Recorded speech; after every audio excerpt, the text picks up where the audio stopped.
ইনশাআল্লাহ। আল্লাহ রাসূল সাল্লাল্লাহু আলাইহি ওয়াসাল্লাম এখানে যুব সমাজকে আহ্বান করছে যে বিয়ে মানে হচ্ছে চারিত্রিক সৌন্দর্যকে সুসংহত করার এক রক্ষা কবচ। বিয়ে মানে হলো মানুষের নৈতিকতার স্ক্রম থেকে, যারা ব্যভিচার থেকে মানুষকে বাঁচিয়ে রাখার এক পবিত্র বন্ধন। আজকে সমাজে নারীদের উপর ইফতিজিং সহ সমাজের যে বিভৎস অধৈর্য যে চেহারা আমরা দেখতে পাই, এজন্য সমাজ বিজ্ঞানীরা প্রেসক্রিপশন দিচ্ছে যে বিয়েকে সহজ করে দাও, তাহলে বিয়েকে সহজ করে দাও, তাহলে নারীদের প্রতি ইফতিজিং সহ যত বিভৎস অধৈর্য চেহারা আমরা দেখতে পাই তার হ্রাস পাবে। তারা এই কথা বলেছেন মূলত নবী করিম সাল্লাল্লাহু আলাইহি ওয়াসাল্লামের হাদিসের একটি সারমর্ম থেকে। নবী করিম সাল্লাল্লাহু আলাইহি ওয়াসাল্লাম ইরশাদ করেছেন, ইয়া মা'শারাশ শাবাব মান ইসতাতা'a মিনকুম, হে যুব সমাজ, যদি তোমাদের শারীরিক সক্ষমতা থাকে, যদি তোমাদের আর্থিক সচ্ছলতা থাকে, ফালিয়াতাযাওয়াজ, তাহলে তাড়াতাড়ি এই বিয়ে নামক পবিত্র কাজটি তুমি সুসম্পূর্ণ করো। ফাইন্নাহু আগাদ্দু লিল বাসার, আল্লাহ নবী আরও বলেন, এই বিয়ে তোমার চক্ষুকে নিম্নগামী করবে। ওয়া আহসানু লিল ফারাজ, এবং তোমাকে অশ্লীলতা বেহায়াপনা থেকে তোমার চরিত্রকে হেফাজত করবে। বলুন সুবহানাল্লাহ। এই বিয়ের মাধ্যমে আপনাকে নৈতিকতার স্ক্রম থেকে বাঁচাবে, আপনার চরিত্রকে সুন্দর রাখবে এবং আপনাকে সুরক্ষিত একটি দুর্গে রাখবে এই নিকাহ। আরেকটি হাদিসে নবী করিম সাল্লাল্লাহু আলাইহি ওয়াসাল্লাম ইরশাদ করেছেন, আরবা'উ মান আসাবাহুন্না ফাকাদ উতিয়া খায়রাদ দুনিয়া ওয়াল আখিরাহ। কোন বৈরাগ্যের স্থান ইসলামের মধ্যে নেই। ধর্মের দোহাই দিয়ে ঘর সংসার ত্যাগ করে বনে জঙ্গলে চলে যেতে হবে, মাজারে মাজারে ঘুরতে হবে, ভবগুরু হয়ে থাকতে হবে, একাগ্র চিত্রে নিঃসঙ্গ জীবন যাপন করা, আমি আল্লাহ তাআলার জন্য এইসব করছি, এইগুলির কোনো সমর্থন ইসলামের মধ্যে নেই। আল্লাহ তাআলা ইরশাদ করেছেন, আরবা'উ মান আসাবাহুন্না, কোনো ব্যক্তি যদি 4টি নিয়ামত পেয়ে যায়, ভালো করে শুনবেন, আল্লাহ নবী বলছেন, কোনো মানুষ যদি 4টি, বলুন কয়টি?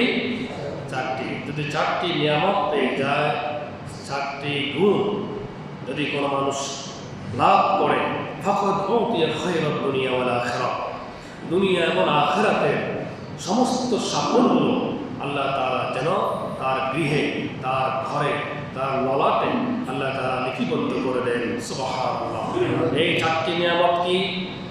প্রথমটি হচ্ছে লিসানুন কলবান শাকিরা, এমন কলব, এমন হৃদয় যা আল্লাহ তাআলার প্রতি সবসময় কৃতজ্ঞ, যা পেয়েছে তার উপর সন্তুষ্ট থাকে এবং আল্লাহর শুকর আদায় করে।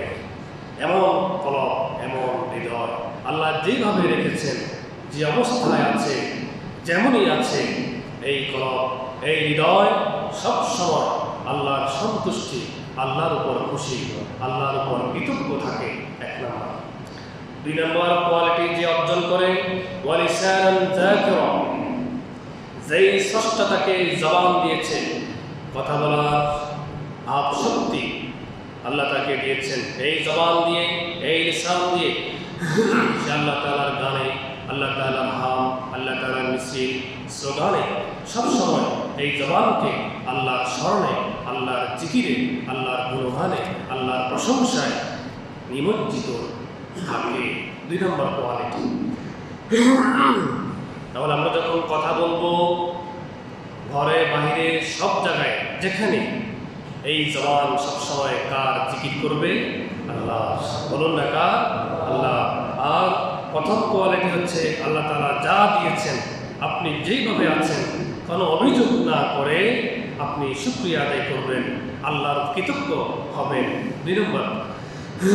আর 3 নম্বর কোয়ালিটি হচ্ছে وبدنا على البلاء صابرا এমন একটি শরীর যেটা সুস্থ শরীর কিন্তু বিপদ আপদ মুসিবতে কঠিন সময় সেই ধৈর্য এবং সহিষ্ণুতা অবলম্বন করতে পারে। এমন একটি শরীর, এমন একটি দেহ, এমন একটি মন দুনিয়ার হায়াতের যখন কোনো মুসিবতে পড়ে, যখন কোনো বিপদে পড়ে, যখন কোনো বালা মুসিবত তাকে গ্রাস করে, তখন সেই ধৈর্য এবং সহিষ্ণুতা এই শরীর অবলম্বন করতে পারে। 3 নম্বর কোয়ালিটি হচ্ছে ওয়াজ্জাউজা। যেই মানুষ একজন আদর্শ, একজন মহিষী নারীকে স্ত্রী হিসাবে যে ব্যক্তি পেয়েছে, তাকওয়াওয়ালা, আল্লাহওয়ালা, পরহেজগার একজন মহিষী নারীকে যিনি স্ত্রী হিসাবে পেয়েছেন, এই চারটি নিয়ামত যেই ব্যক্তি পেল, আল্লাহ নবী তার পবিত্র জবানে বলেন দুনিয়া এবং আখিরাতের সমস্ত নিয়ামত, সমস্ত সাফল্য আল্লাহ তার ললাটে, তার গৃহে, তার ঘরে লিপিবদ্ধ করে দিলেন। বলুন সুবহানাল্লাহ। এই চারটি নিয়ামত। তাহলে নেকা একজন মহিষী নারীকে স্ত্রী হিসেবে পাওয়া এটা সৌভাগ্যের একটি ব্যাপার। আরেকটি হাদিসে নবী করিম সাল্লাল্লাহু আলাইহি সাল্লাম ইরশাদ করেন যুব সমাজকে যাতে এই বিয়ে নামক এই পবিত্র কাজ কেউ যেন বিলম্ব না করে। কারণ বিয়েকে বিলম্ব করা মানে হচ্ছে নৈতিকতার ঝুঁকি রাখা। বিয়ে বিলম্ব করা মানে হচ্ছে সমাজের জন্য একটি বড় চ্যালেঞ্জ। যে কোনো মুহূর্তে তার এই নৈতিকতা ভেঙে চুরমার হয়ে যেতে পারে। সমস্ত নৈতিকতা ভেঙে তার মানবিকতা বিলুপ্ত হওয়ার আশঙ্কা থেকে যায়। এজন্য নবী করিম সাল্লাল্লাহু আলাইহি সাল্লাম বলছেন, যখনই তোমার সামর্থ্য হয়, আর্থিক সচ্ছলতা তোমার মাঝে থাকে, অর্জন হয় এবং তোমার শারীরিক সক্ষমতা যখনই তোমার হয়ে যায়, কাল বিলম্ব না করে তুমি এই নেকাহে বন্ধনে আবদ্ধ হয়ে যাও। আল্লাহ রাসূল বলছেন, যারা বিবাহ করতে আর্থিক এবং শারীরিক সক্ষম ব্যক্তি বিয়ে করতে চায় না, তার ব্যাপারে এমন অভিভাবকদের দৃষ্টি আকর্ষণ করে বলছেন, সালাসাতুন হাক্কুন আলাল্লাহি আউনুহুম।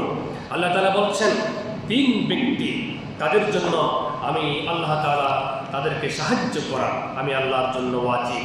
3 ব্যক্তির জন্য আল্লাহ তাআলা সাহায্য ওয়াজিব। আল গাযী ফি সাবিলিল্লাহ, আল মুজাহিদ ফি সাবিলিল্লাহ। সেই ব্যক্তি যে স্বাধীনতা, সার্বভৌমত্ব এবং জনকল্যাণে রণাঙ্গনে যুদ্ধরত থাকে, এই সমস্ত আল্লাহর এই মুমিন বান্দাদেরকে সাহায্য করা আল্লাহর জন্য ওয়াজিব। আল্লাহ তাআলা বলেন, ওয়া কানা হাক্কান আলাইনা নাসরুল মুমিনিন। মুমিনদেরকে সাহায্য করা আমি আল্লাহর জন্য ওয়াজিব। 2 নম্বর ব্যক্তি হচ্ছে ওয়ান্নাকিহুল্লাযী ইউরিদুল আফাফ। এবং সেই ব্যক্তি যে তার চারিত্রকে ঠিক রাখার জন্যে, হেফাজতে রাখার জন্যে পরিণত বয়সে যখনই তার শর্ত পূরণ হয়েছে, যখনই তার শারীরিক সক্ষমতা হয়েছে, এমন আর্থিক সচ্ছলতা হয়েছে, তাহলে এই শর্ত পূরণ হওয়ার সাথে সাথে কাল বিলম্ব না করে সে আল্লাহ পাক সুবহানাহু ওয়া তাআলার নামে একটি চুক্তিপত্রে আবদ্ধ হয়ে বিয়ের এই পবিত্র বন্ধনে আবদ্ধ হলো। এই ব্যক্তিকে, এই নবদুলহান দুলাইনকে আল্লাহ তাআলা সাহায্য করা আল্লাহ তাআলার জন্য ওয়াজিব হয়ে যায়। সুবহানাল্লাহ। বিবাহিত দাম্পত্য জীবনে তাহলে যিনি নেকাহের বন্ধনে আবদ্ধ হলো, আল্লাহ তাআলার নামে আল্লাহ তাআলাকে সাক্ষী রেখে একটি চুক্তিপত্রে আবদ্ধ হলো, এবং এই নবদুলহান দুলাইনকে সাহায্য করা আল্লাহর জন্য কি হয়ে যায়? ওয়াজিব হয়। সবাই কথা বলুন, কি হয়ে যায়? ওয়াজিব হয়ে যায়। প্রখ্যাত সাহাবী হযরত আব্দুল্লাহ ইবনে মাসউদ রাদিয়াল্লাহু তাআলা আনহু বলেন, লাউ লাম ইয়াবকা মিন আজালিন ইল্লা 10 আইয়াম। যদি এই প্রখ্যাত সাহাবী তিনি বলেন, যদি আমি জানতে পারি যে আমি অবিবাহিত, আমি জানতে পারি যে আমার পৃথিবীতে হায়াত আছে মাত্র 10 দিন। বলুন কয়দিন? তিনি বলছেন, আমি কোনোভাবে জানতে পারলাম নিশ্চিতভাবে যে আমি আব্দুল্লাহ ইবনে মাসউদের হায়াত এই পৃথিবীতে আছে মাত্র 10 দিন। 10 দিন পরে আমার ইন্তেকাল হয়ে যাবে, কিন্তু আমি এখনো অবিবাহিত। যদি আমি জানতে পারি 10 দিন পরে আমার ইন্তেকাল হবে, আমি অবিবাহিত, এই 10 দিনের মধ্যে আমার নৈতিকতা স্খলন হয়ে যেতে পারে। এই 10 দিনেও আমি ফিতনার সাগরে অবগাহন করে নিজেকে হারিয়ে ফেলতে পারি। আমার মানবিকতা বিলুপ্ত হওয়ার আশঙ্কা যদি থাকে, তাহলে আমি 10 দিন পরে আমার ইন্তেকাল হবে। এরপরেও আমি এই 9 দিনের মধ্যে বিবাহ বন্ধনে আবদ্ধ হওয়ার জন্য এটাকে আমি অগ্রাধিকার দিব। বলুন না সুবহানাল্লাহ। তাহলে এটা খুব গুরুত্বপূর্ণ একটি বিষয়, কারণ মানুষের নৈতিকতার স্খলন থেকে বাঁচানোর জন্যে, মানুষের অধঃপতন থেকে বাঁচানোর জন্যে, ফিতনার সাগর থেকে মানুষকে বাঁচানোর জন্যে, তার চরিত্রকে হেফাজত করার জন্যে তিনি কত গুরুত্বপূর্ণ কথা বলছেন। এই 10 দিনের মধ্যেও আমার মানবিকতা বিলুপ্ত হওয়ার আশঙ্কা থাকে, আমার নৈতিকতার স্খলন হতে পারে। সেজন্য আমি আমার নৈতিকতাকে, আমি আমার চরিত্রকে সুসংগত রাখার জন্যে, আমি আমার চরিত্রকে হেফাজতে রাখার জন্যে, আমার ইমানকে হেফাজতে রাখার জন্যে আমি অবশ্যই এই নেকাকে অগ্রাধিকার দিব। আরেকবার বলুন সুবহানাল্লাহ। মূলত এখানে নেকার গুরুত্ব বোঝানো হয়েছে। বিয়েকে ইসলাম কেন উৎসাহিত করা হলো? অনেক নাস্তিকরা বলে যে, আপনারা অনেক সমস্যা পত্রপত্রিকাগুলো দেখেন, অনেক নাস্তিকরা বলে যে গরুদের মাঝে কি বিয়ে আছে, আমাদের বিয়ে লাগবে কেন? তারা বলে যে পাখিদের মাঝে কোনো বিয়ে নেই, তাহলে আমাদের মাঝে বিয়ে লাগবে কেন? তারা বলে যে কুকুরের মাঝে কোনো বিয়ে নেই, আমাদের মাঝে কেন বিয়ে লাগবে? আমরা বলতে চাই, সম্মানিত ওলামায়ে কেরাম, এই কুৎসিত এই বিশ্রী প্রশ্নের উত্তর দেওয়ার কোনো রুচিবোধ নেই। যদি মানুষ তাকে গরু ছাগলের মতো তুলনা করে, যদি কোনো মানুষ তাকে কুকুরের মতো তুলনা করে, এখানে কি বলার আছে?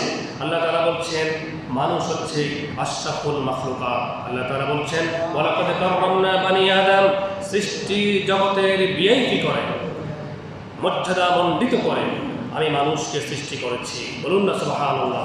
সৃষ্টি জগতের সবচেয়ে ভিআইপি এবং মর্যাদা মণ্ডিত করে আল্লাহ তাআলা সৃষ্টি করেছেন মানে অবশ্যই।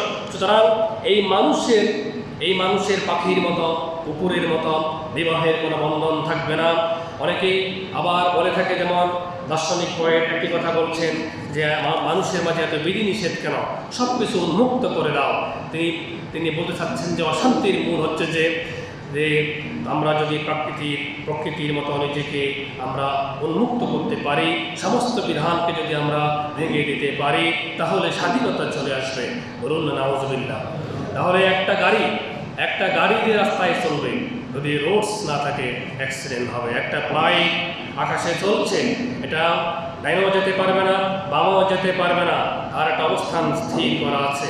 ডাইনে বামে একটু যদি সে নাড়াচাড়া করে, তাহলে ফ্লাইট ক্রাশ হয়ে যাবে। ঠিক তেমনিভাবে আমরা আশরাফুল মাখলুকাত, আমাদের আগামীর যে প্রজন্ম আমাদের মাঝে আসবে, তার পিতাকে, তার বাবাকে, তার কোনো বংশ পরিচয় থাকবে না। এটা কি করে হতে পারে যে প্রজন্ম আগামী রাষ্ট্রের, সমাজে বড় বড় দায়িত্বগুলি পালন করবে, দেশ ও জাতির নেতৃত্ব দিবে, তার কোনো পরিস্থিতি থাকবে না, তার বেড়ে ওঠার সুস্থ পরিবেশ থাকবে না। এগুলিকে আল্লাহ পাক সুবহানাহু ওয়া তাআলা বিয়ে নামক এই পবিত্র বন্ধন দিয়ে মানবীয় বংশ পরম্পরাকে ধারাবাহিক অব্যাহত রাখার জন্য এই বিয়ের বন্ধনের আল্লাহ তাআলা ব্যবস্থা করেছেন, এবং পারিবারিক সম্পর্ককে অক্ষুণ্ণ রাখার জন্য এই বিয়ের ব্যবস্থা করেছেন। কেন বিয়েকে রাখা হলো? যেহেতু ইসলাম একটি যুক্তিভিত্তিক ধর্ম, বাস্তব ভিত্তিক ধর্ম, ইসলাম সব কিছুকেই স্বীকৃতি দিয়েছেন। যেমন অজানাকে জানা মানুষের একটি উৎসব, সেজন্য আল্লাহ তাআলা প্রথমে বলেছেন ইকরা, তোমাকে জানতে হবে। 2 নম্বর হচ্ছে সম্পদের প্রতি মানুষের আগ্রহ একটি স্বাভাবিক চাহিদা। এজন্য আল্লাহ তাআলা সম্পদকে কল্যাণকর বলেছেন, যদি সেই কল্যাণের পথে সম্পদকে ব্যয় করতে পারে, এবং সম্পদের মালিকানাকে আল্লাহ তাআলা তোমাদের জন্য হালাল করেছেন। এবং 3 নম্বর হচ্ছে যুক্তিকে মানুষ বিতর্কের উপর নিজের মতকে অন্যের উপর চাপিয়ে দেওয়ার একটি প্রয়াস, একটি স্বাভাবিক চাহিদা মানুষের থাকে। এই জন্য আল্লাহ তাআলা বিতর্কে, অর্থাৎ নিজের মতকে স্বাধীনভাবে দালিলিক প্রমাণ দিয়ে উপস্থাপন করার জন্যে বিতর্কে অংশগ্রহণ করাটাকে ইসলাম স্বীকৃতি দিয়েছে। ঠিক তেমনিভাবে মানুষের একটি জৈবিক চাহিদা আছে, সেটিকে পবিত্র বিয়ে নামক বন্ধনের মাধ্যমে ইসলাম স্বীকৃতি দিয়েছে, ইসলাম হালাল করেছে। বলুন সুবহানাল্লাহ। কেন? যাতে করে মানুষ জানাবে বিচার থেকে, নৈতিকতার স্খলন থেকে মানুষ সুরক্ষিত রাখার জন্য বৈধ উপায়ে নিজের জৈবিক চাহিদা পূরণের লক্ষ্যে এই বিয়েকে আল্লাহ তাআলা হালাল করেছেন এবং ইসলামে এই বিয়েকে গুরুত্বপূর্ণ একটি বিধান হিসাবে ঘোষণা করেছে। কারণ এই বিয়ে না হলে তাহলে মানবীয় বংশ পরম্পরা সেটি বিলুপ্ত হয়ে যাবে। যদি বিয়ে না থাকে, ধর্মের দোহাই দিয়ে যদি কেউ বিয়ে থেকে দূরে থাকে, তাহলে এক সময় ঘোষণা আসবে যে তাহলে বিলুপ্ত একটি প্রাণী মানুষকে ঘোষণা করা হবে। এই বিয়ের মাধ্যমে আগামী প্রজন্ম আসছে এবং সুন্দরভাবে সেই টেক কেয়ার হচ্ছে এই বিয়ের মাধ্যমে। বিয়ে যদি না হয় তাহলে কার ছেলে, কার সন্তান কে লালন করবে? এই বিয়ের মাধ্যমে এজন্য পরিবারকে বলা হয় একটি মিনি স্টেট। আমরা অনেক সময় বলে থাকি অক্সফোর্ডের কথা বলি, কেমব্রিজের কথা বলি, হার্ভার্ড ইউনিভার্সিটির কথা বলি, কিন্তু দার্শনিকরা বলেছেন সবচেয়ে গুরুত্বপূর্ণ ইনস্টিটিউট হচ্ছে আপনার পরিবার। যেই পরিবারে সন্তান পিতৃ স্নেহে এবং মায়ের মমতা দিয়ে বড় হয়, আর সেটা আল্লাহ তাআলা বিয়ের বন্ধনে আবদ্ধ করে আল্লাহ তাআলা এই বিয়েকে সৃষ্টি করার মাধ্যমে সন্তান লালন পালন করার একটি সিস্টেম, সুন্দর একটি পারিবারিক সম্পর্ক আল্লাহ তাআলা দান করেছেন। বলুন সুবহানাল্লাহ। যদি বিয়ে না থাকতো কার ছেলে কে দেখতে বলুন? তাহলে দেশে সৎ এবং যোগ্য ছেলে কখনো তৈরি হতো না এবং মানবিকতা বিলুপ্ত হয়ে যেত। এরপর আল্লাহ তাআলা বলছেন এই বিয়ের মাধ্যমে বিভিন্ন জাতিতে, বিভিন্ন বর্ণে বর্ণে, বিভিন্ন পরিবারে তোমার সাথে এমন একটা পরিবার মিলিত হলো যেই পরিবারকে তুমি কখনো দেখো নাই, কখনো চিনো নাই। এই বিয়ের মাধ্যমে পরিবারে যে আত্মীয়তার সুরক্ষিত একটি বন্ধনের একটি ফায়দা, একটি ভালোবাসা, একটি সৌহার্দ্যপূর্ণ অর্জন হয় এই পবিত্র বিয়ের মাধ্যমে। বলুন না সুবহানাল্লাহ, ঠিক না? হ্যাঁ, আপনার শ্বশুরবাড়িতে আপনি চলে যান, কখনো কি আপনি ভেবেছেন তাদের সাথে আপনার এরকম মধুর সম্পর্ক স্থাপন হবে, এরকম একটি নিয়ামত অর্জন হবে? আল্লাহ তাআলা বিয়ের মাধ্যমে এই পরিবারের মধ্যে জাতিতে একটি সুরক্ষিত বন্ধনের ফায়দা অর্জনের ব্যবস্থা করে দিয়েছেন। ইসলাম সহজ সরল ধর্ম। এর জ্বলন্ত প্রমাণ হচ্ছে বিভিন্ন ধর্মে বিয়েতে নানা জটিল কঠিন বিধান রয়েছে। যেমন অমাবস্যার সাথে সম্পর্ক রয়েছে, জোয়ার ভাটার সাথে সম্পর্ক রয়েছে, সুনির্দিষ্ট জায়গায় গিয়ে বিয়ে করতে হবে, সুনির্দিষ্ট পাত্রীর মাধ্যমে বিয়ে করতে হবে। কিন্তু ইসলাম এই ধরনের কোনো ঘোষণা দেয় নাই যে কোনো মাওলানা সাহেব না থাকলে বিয়ে হবে না। এই ধরনের কোনো বাধ্যবাধকতা ইসলামের মধ্যে নাই। বলুন না সুবহানাল্লাহ। এজন্য সমাজ বিজ্ঞানীরা বলছেন নবী করিম সাল্লাল্লাহু আলাইহি সাল্লামের সেই হাদিসের সারমর্ম থেকে যদি সমাজকে ইফতিজিন থেকে এবং সমস্যা বিভৎস থেকে, নৈতিকতার স্খলন থেকে, যুব সমাজের চরিত্রকে যদি হেফাজতে সুরক্ষিত রাখতে চায়, প্রত্যেকটি পিতামাতার উচিত হবে পরিণত বয়সে সন্তানকে এই নেকাহের বন্ধনে, যখনই শর্ত পূরণ হবে, যখনই তার শারীরিক সক্ষমতা হবে, যখনই তার আর্থিক সচ্ছলতা থাকবে, তখনই তার পরিবারের দায়িত্ব হচ্ছে কাল বিলম্ব না করে তাকে নৈতিকতার স্খলন থেকে বাঁচার জন্যে, অধঃপতন থেকে বাঁচার জন্যে, তার মানবিকতা বিলুপ্ত হওয়ার আশঙ্কা থেকে তাকে রক্ষার জন্যে প্রত্যেকটা পিতামাতার, প্রত্যেকটি পরিবারের উচিত তাকে নেকাহের বন্ধনে আবদ্ধ করে দেওয়া। এই কাজ করার জন্যে আল্লাহ তাআলা বলেছেন, আল্লাহ রাসূল সাল্লাল্লাহু আলাইহি সাল্লাম বলেছেন আমাদেরকে, আমরা তো লেখা করে ফেলেছি, তাহলে আমাদের পরবর্তী সন্তান যারা আছে তাদেরকে অধঃপতন থেকে বাঁচানোর জন্যে আমরা সদা সর্বদা সচেষ্ট থাকবো। বলুন ইনশাআল্লাহ। বলুন না ইনশাআল্লাহ। বয়স 30 বছর হতে হবে, কে বলছে? বয়স 35 বছর হতে হবে, কে বলছে? যখনই তার হাদিসে বলা হচ্ছে, কোনো বয়স বলা হয় না, হাদিসে বলা হচ্ছে যখন তার শারীরিক সক্ষমতা অর্জন হবে, যখনই তার আর্থিক সচ্ছলতা থাকবে, এই দুইটা জিনিস যখনই তার অর্জন হবে, তখনই তোমরা তাকে কাল বিলম্ব না করে নেকাহে বন্ধনে আবদ্ধ করে দাও। নবী করিম সাল্লাল্লাহু আলাইহি সাল্লামের এই হাদিস আমাদেরকে পালন করার এবং নৈতিকতার অবক্ষয় থেকে আমার আপনার সন্তানকে সুরক্ষিত দুর্গে রাখার, প্রত্যেকটি পিতামাতাকে অবস্থান থেকে কোরআন এবং হাদিস অনুযায়ী দায়িত্ব পালন করার আল্লাহ তাআলা তৌফিক দান করুন। বলুন আমিন। আগামী জুমাতে আমরা কথা বলবো কিভাবে নেকাহ সম্পূর্ণ হয়, কি সাক্ষী কয়জন লাগে না লাগে, বিভিন্ন বিষয় নিয়ে আমরা আলোচনা রাখবো ইনশাআল্লাহ। ওয়া মা আলাইনা ইল্লাল বালাগ। সকলে কাবলাল জুমা।